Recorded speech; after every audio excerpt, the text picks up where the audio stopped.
Okay, so Case Study QB put together a video that is comprised of corporate media essentially cucking and shilling themselves to these radical extremist Democrats disguised as moderates that we have in Washington. And she's giving cover to them and essentially pushing propaganda to you. And I want to show you this video that he put together. I believe it's a he.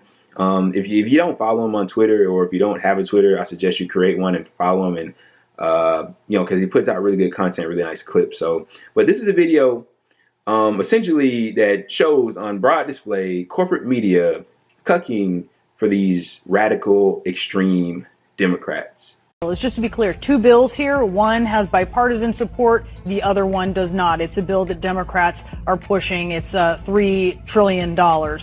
Will you issue an ultimatum that it is either two bills or it is no bills? That progressives are either going to say, hey, get on board with both of these, or we are not on board with the smaller bipartisan broken. What do you say to moderates who say, look, we're the ones who gave you the House majority, and this is too tough of a pill for us to swallow? Let's remember, this is the president's agenda. They would be willing to take, that's not true, they would be willing to take something, which is the bipartisan bill. Well, you would be willing to take nothing other than both. To his desk. But why is it all or nothing?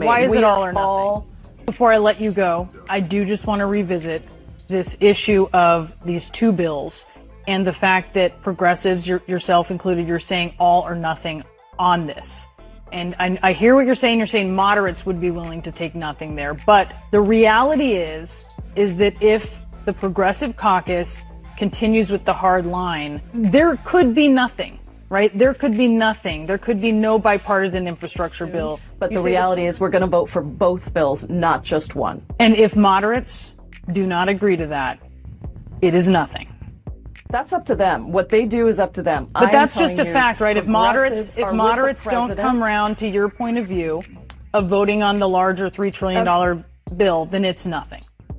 But you need them. You need them to have the majority in Congress. And they need us. And they need you. And they need us. But they're the ones. That's right. But as you're aware, they're the ones on the chopping block, right? You're not. They're the one. But the fact is, Democrats may get nothing here. And that may mean that may mean that you end up with nothing in your hand and you're in the minority in the House. Is that something that you can stomach? You said some Democrats are standing in the way. You also said some of these Democrats are not moderate. Of these Democrats that you say are standing in the way, is the Speaker one of them? Now, I'm going to go through and break through all of that, what you just watched, okay? Now, what you just watched was a reporter, a mainstream reporter on mainstream media, essentially just pushing endless propaganda. And you can see what camp she's in, obviously, and who she's for in her position on this, okay? And I'm just going to go through and break through line by line what she had to say, because it was quite amazing, the display that she had to put on right there. So let's get into this.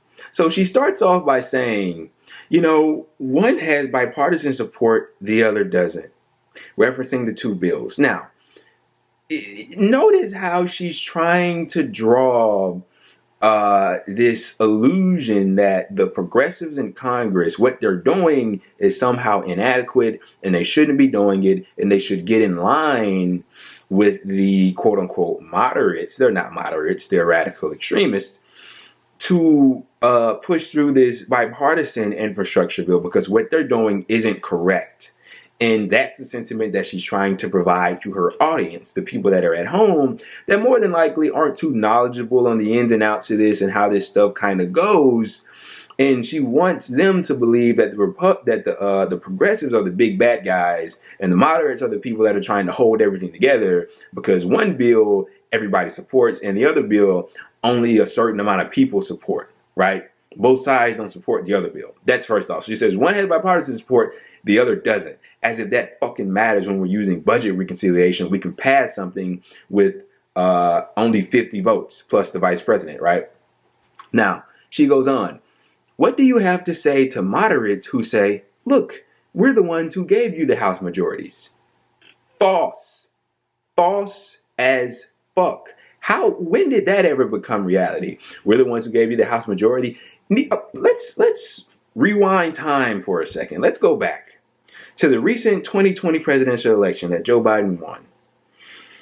It was being speculated before we got the results. The Democrats were supposed to win more seats in the Senate than they actually won. I think they were supposed to have like over 60 or something.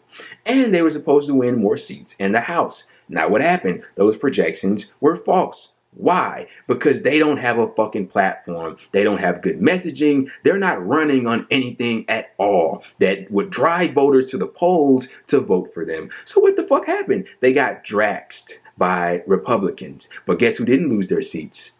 Progressives.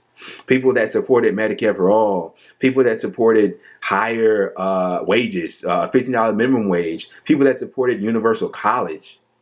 That's who didn't lose their seats. But these moderates lost their seats. And like, people forget. Do you remember when they lost their seats? And they blamed it on socialism and Bernie Sanders and a bunch of other shit and being too far left? That's why they think they lost their seats. It's their fault that you have such slim majorities in the House and in the Senate. And it's like a gift from God that they won those 2 seats in the Senate, those 2 special runoff elections. Remember, with those 2 senators that won. And the only reason they won those is because they promised checks, stimulus checks, $1,400 checks. Well, actually, it was $2,000 checks they promised. But they eventually passed $1,400 because they're pieces of shit. But that's the only reason they won, because they promised people free money. And so people in Georgia were like, okay, I'll go out and vote because I want the money. And if I vote for the Republicans, we're not going to get the money. They're fucking idiots. I mean, they live in the moment. They don't remember what happened before. Absolutely ridiculous. So Jaya Paul goes on to say, and this is the part that I probably like the most. She says, this is the president's agenda. You want to know why she said that? Because it's true. Because it is. Everything that's in this bill, Joe Biden campaigned on. Interesting. That's the president's agenda. And then the reporter goes on to say, that's not true. So he didn't campaign on on free community college, 2 years of free community college or something like that.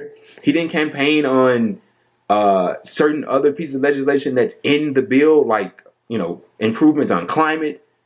And I believe that portion actually got pushed out because of the godlike parliamentarian whose rule the Democrats adhere to unobjectively, which is absolutely ridiculous. What the fuck do you mean this isn't Biden's agenda? No, this is everything that he campaigned on, minus like the public option. I genuinely don't get it. It's absolutely insane. But the reason why she's saying that's not true is because the person that, basically, more or less drafted this legislation is Mr. Bernie Sanders. We know how much corporate media, especially CNN, hates fucking Bernie Sanders. We know how vitriolic they were to him on the campaign trails, spewing endless propaganda for Biden, Amy Klobuchar, and other Democratic candidates that they wanted to push over him.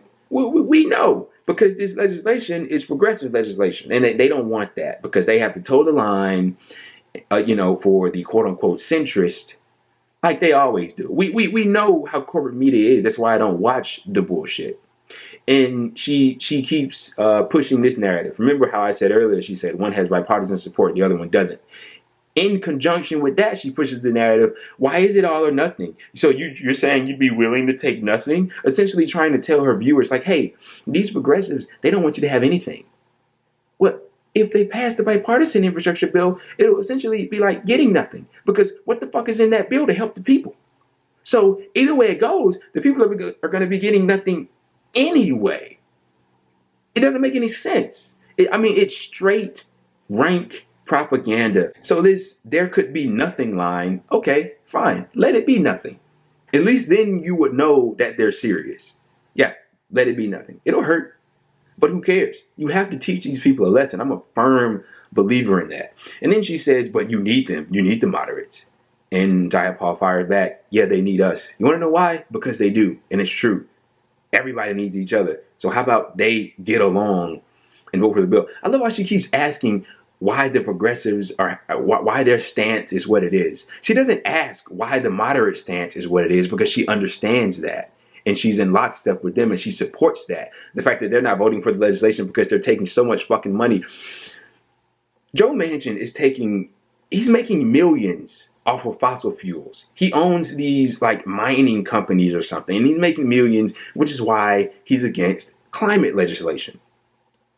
Corrupt. He should be jailed. Kirsten Sinema is taking so much money from Big Pharma. So is Joe Manchin, by the way. But she's taking so much money from Big Pharma, like millions of dollars, which is why she's against Medicare negotiating for drug prices, which is why she's against the fucking 3.5 infrastructure bill. Corrupt. Needs to be in prison. I mean, these are crimes in my eyes, the fact that they're doing this bullshit. But they're not bringing that up. She's not bringing up the fact that there's 3 incredibly corrupt House Democrats who combined take the most money from the health insurance industries and Big Pharma, and they're also against Medicare negotiating for lower drug prices. Incredibly corrupt. They don't let their viewers know that, but they'll let their viewers know that the progressives are willing to tank this bill. Yeah, they'll let their viewers know that. Because they want them to think bad of them. Because that's their whole thing. That's their whole shtick. Toe the line for the establishment. That's all they do. That's all they do. And then they says ending up with nothing. Is that something that you can stomach? Are you kidding me? So you're saying that if they end up with nothing, is that something that the progressives can stomach? Can Joe Manchin and Kirsten Sinema and all these other insanely corrupt Democrats stomach? How do they lay their head on their pillow at night and sleep well, knowing that they're taking so much money from these fucking entities, and based upon that, they're not passing legislation to help the people that they were voted in to serve? How do they sleep at night? How do they sit with themselves? How do they cope with that? I love how she doesn't ask those questions, but she asks how the progressives can deal with themselves. How can they stomach that, not voting for the bipartisan bill? She says that they're the ones on the chopping block. You're not.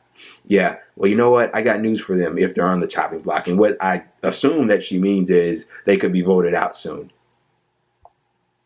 Run on something different. Stop being corrupt. Stop being a piece of shit politician and actually work for the fucking people like some of your progressive friends are.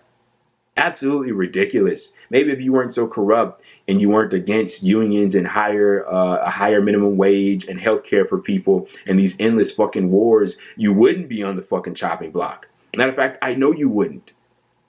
I mean, look, Kirsten Sinema has an election a couple years down the line. She's something that we really don't need to worry about for now. But when her time comes, you best believe there's going to be a fucking primary challenger because she's awful. Joe Manchin, there's progressive groups in West Virginia as I speak that are plotting against him. And rightfully so. They need to get that guy the fuck out of here. I don't know when it's going to happen, but it damn sure is. And I hope it does because it needs to.